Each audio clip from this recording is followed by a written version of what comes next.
a pobreza na Argentina, governada por Javier Milei, caiu e chegou a 28,2% da população em 2025, sendo o nível mais baixo já registrado desde 2018. Esse dado foi divulgado pelo Instituto Nacional de Estatística e Censo, como se fosse o IBGE deles, que calculou um total de 8,5 milhões de pessoas vivendo nessa faixa de insegurança econômica. Pela pesquisa, a fatia de argentinos em situação de indigência, ou seja, que estão abaixo da linha da pobreza, também recuou de 6,9% no primeiro semestre do ano passado para 6,3% no encerramento do ano. Desde que Milei assumiu o cargo de presidente no final de 23, essa taxa de pobreza no país caiu 13,5%. Chamar o Roberto Mota, porque nós debatemos tanto a administração Milei, né? Eu me lembro que no início, Mota, muitas críticas a respeito das medidas que vinham sendo tomadas por Milei e o noticiário internacional e os principais informativos argentinos falavam do aumento da pobreza, o aumento de moradores de rua e colocavam na conta de Javier Milei as medidas tomadas por ele. Parece que as coisas mudaram agora. E essa era a expectativa de quem conhece um pouco de história, Caniato, porque nunca existiu nenhum outro caminho para a prosperidade e para a paz social do que a liberdade. Essa é a receita que Javier Milei está empregando na Argentina. Eu me lembro quando o Milei foi eleito, as previsões catastróficas das pessoas que diziam que esse maluco não vai ficar nem 3 meses no poder. Então aí está.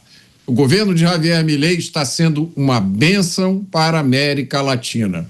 Em um dos momentos mais sombrios da história do Brasil, essa luz começa a brilhar na Argentina. Que analisava a situação que envolve a pobreza na Argentina.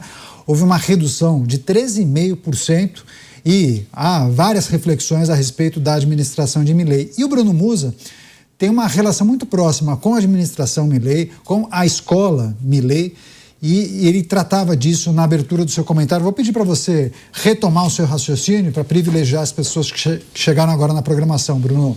Perfeito, obrigado. Bom, vamos lá, é exatamente isso. Eu tenho essa proximidade, estudamos com o mesmo professor, tivemos o mesmo professor, que inclusive está acompanhando de perto ali com o lupo o governo da Argentina, assim como eu. Que é a primeira vez, de fato, que temos um governo levando a ferro e fogo as ideias econômicas que acreditamos, mas não tem nenhuma surpresa.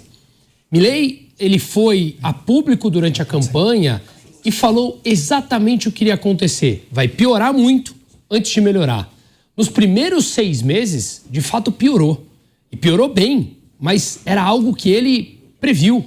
É óbvio, não tem nenhum tipo de novidade. Ele retirou os subsídios, ele descongelou preços. É claro que a inflação subiria, mas isso seria no momento pontual. A pobreza cresceu e agora despencou. A inflação no primeiro mês do governo Milei, que ele assumiu, foi dia 10 de dezembro, era 25,5% ao mês. Ou seja, era mais de 200% ao ano. Hoje nós estamos na casa aí de 2% ao mês. Ainda é alto para padrões ocidentais, mas ainda muito abaixo do que ele estava. E a pobreza, como a gente falou. Mas só para não me estender aqui, não entrar no campo técnico, qual é o pilar fundamental que ele nunca abriu mão? Mesmo na parte mais dura que ele teve do seu governo. Foi justamente o seguinte: não abrirei mão de ter superávit fiscal. O que significa isso? Gastar menos do que ele arrecada. Não abrirei mão disso. E não abriu nenhum mês, incluindo os juros da dívida. O governo da Argentina hoje tem superávit, incluindo os juros. Isso significa que todos os resultados começam a aparecer. E aí é completamente oposto à política que o Brasil tem. Pois é, interessante essa análise do Bruno Musa. Deixa eu passar para o Luiz Felipe Dávila, que eu me lembro que no início também o Dávila discorria a respeito dessas medidas que vinham sendo tomadas por Javier Milei, que seguiu convicto, né, naquilo que ele acreditava, superou as críticas, apanhou demais, inclusive, da imprensa argentina. Quantas manifestações não transmitimos aqui, né, movimentos sociais, grupos de professores, críticas e mais críticas à administração Milei. Conseguiu avançar, inclusive, aprovando reformas super impopulares, né, Dávila? É isso mesmo, Caniato.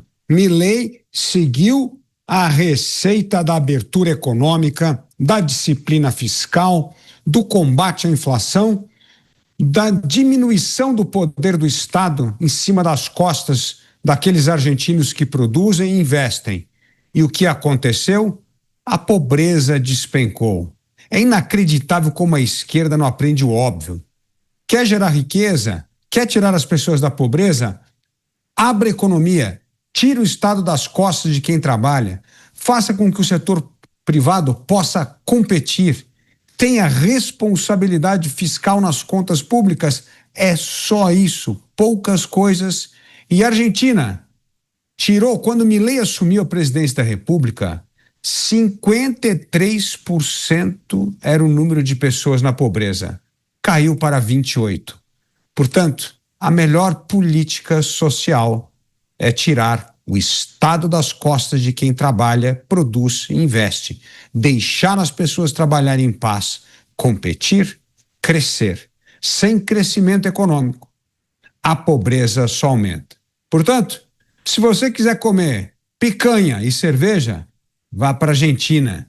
Aqui, que tem um governo de esquerda com Estado intervencionista, o prato vai continuar sendo pescoço de frango e água quente.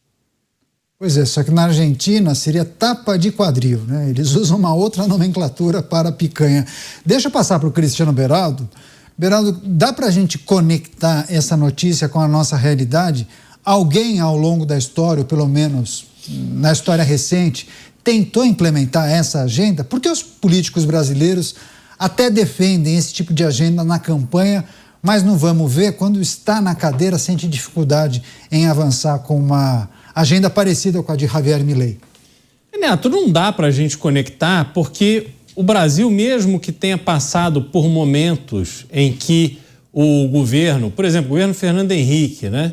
Ele teve todo o evento do plano real, ainda no governo Itamar Franco, depois Fernando Henrique, que levou a fama ali, né, de ser o gestor do plano real e tal, foi eleito presidente da República.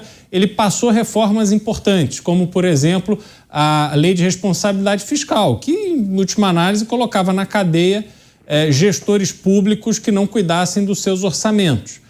Só que, ao mesmo tempo que essas reformas foram aprovadas e que demonstravam ali uma liderança, uma determinação em modernizar o Estado brasileiro, a gente via concessões também sendo feitas, porque a estrutura política brasileira, ela é dependente da ignorância e da pobreza da população. E quando você vê, por exemplo, Fernando Henrique, que operou tudo o que pôde para aprovar uma reeleição que o beneficiava, obviamente ele fez concessões gigantescas em que aqueles parlamentares, os chefes, os caciques partidários, do qual a aprovação da reeleição dependia, eles também foram defendendo os seus interesses. E qual é o interesse do político tradicional do Brasil? É exatamente manter a população onde ela está. Não é por outro motivo que você tem até hoje, em 2026, enquanto o mundo se revoluciona mais uma vez em razão da inteligência artificial, nós temos metade da população brasileira lidando com a falta de saneamento. Quer dizer, o Brasil é uma absoluta vergonha. Aliás, mais cedo, Caniato, só para eu concluir aqui meu comentário, eu faço referência ao que foi falado aqui pelo Musa e pelo pré-candidato à presidência Ronaldo Caiado.